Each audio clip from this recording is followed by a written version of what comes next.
And when Horus found that Isis would not aid him betray Osiris, he plotted with his conspirators to kill our Lord. He took the fire-bird, the rod, and slew him. This is the first truth, and is the testimony of Baphomet. And a great cry went up to heaven when it was learned that our Lord was dead and would not walk in the garden again. Then brother fell on brother and fought like beasts and slew those they most loved. Even their wives and children were not spared the sword. Much blood was spilt to his name, and the suffering was terrible. So great was the love they had for Osiris. This is the last part of Genesis, the history of the people of Isis, the Nephilim. And the secret remains that men have kept the identity of the goddess hidden, though her signs are everywhere if you have eyes to see them. Here ends the first garden, though this paradise shall come again, for the world goes on forever.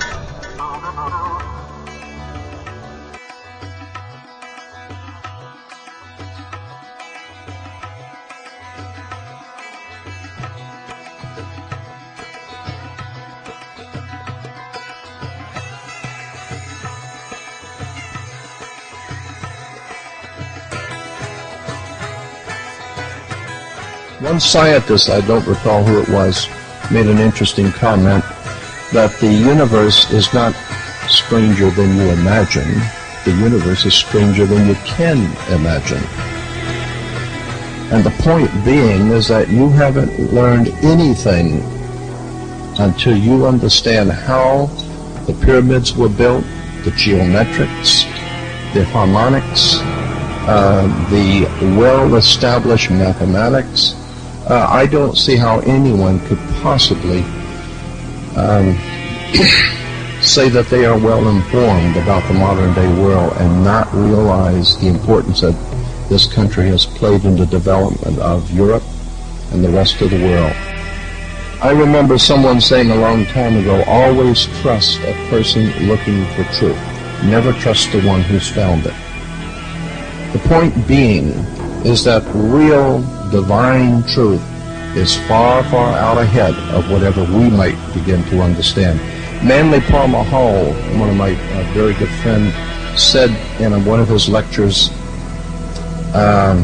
if you can intelligently explain to an audience something about God that everyone can understand, and that proves that you don't know anything about God. Because the God that your pea brain could understand could not be the one that created the universe. The one that created all things is far, far loftier than we have given a correct view of.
to make this a part of a school system seems to be very interesting. Now, I go back to Egypt, a very colorful country, for certain principles to discuss. In Egypt, the Egyptian was not born a citizen. This is interesting. When you came into the world, you were an Egyptian, but you were not a citizen of Egypt. You might have been born on the steps of the pyramid, but you were still not a citizen. This was because it was deemed that citizenship, mature participation in the labors of the state, required dedication, enlightenment, consecration, and, if necessary, self-sacrifice.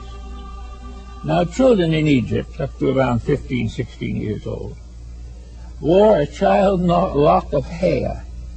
It kind of hung down over the left eye and down onto the shoulder, a thin lock of hair.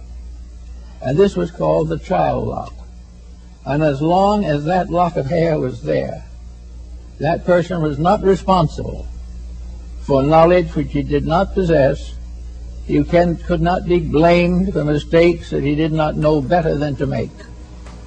But there came a ceremony finally, and in the presence of all concerned, the priests of Thebes and Luxor and Memphis gathered together those who were aspirants to become citizens of Egypt.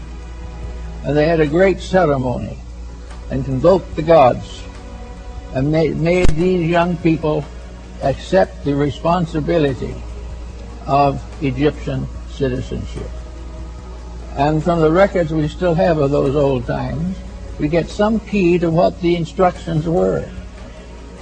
The first instruction was, you must obey the laws of the gods of Egypt. You must obey the laws of Osiris and Amenhotep. You must obey the laws of the state. Unless you are a true law abider, you cannot be a citizen. You had to be truthful, honest in your weights and measures, kind to those in need, helpful for the forlorn and the sick, forever charitable. And at this point was introduced the great negative confession of the Book of the Dead. When the Egyptian died and went into the other world, they believed in Egypt that he had to answer to the gods of the underworld for his reputation on earth. He had to be able to give a statement that he had kept the 600 rules by which the Egyptians regulated his conduct. Maybe he couldn't keep them all, but he did the best he could.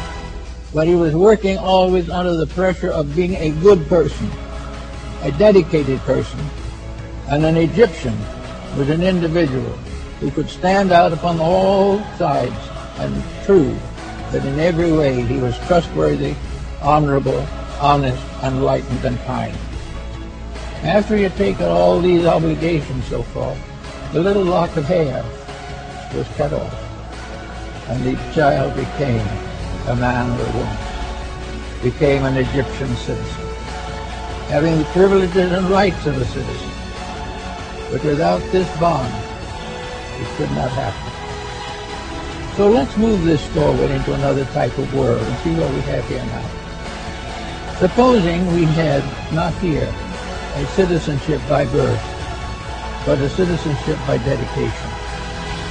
Supposing instead of being born an American, we went to school, the lower grades, middle school, and finally graduated from high school. At the time of high school graduation, then citizenship would be a matter of consideration. When the American boy or girl decides to go in for a life of government or statesman's craft, they should not be out merely to get money. There should be reasonable wages, proper salaries, proper things necessary, but everything should be pointed to the fact that the citizen is a servant of the needs of the people. Now, if we began producing people who at the age of 14 or 15 decided they wanted to be Americans,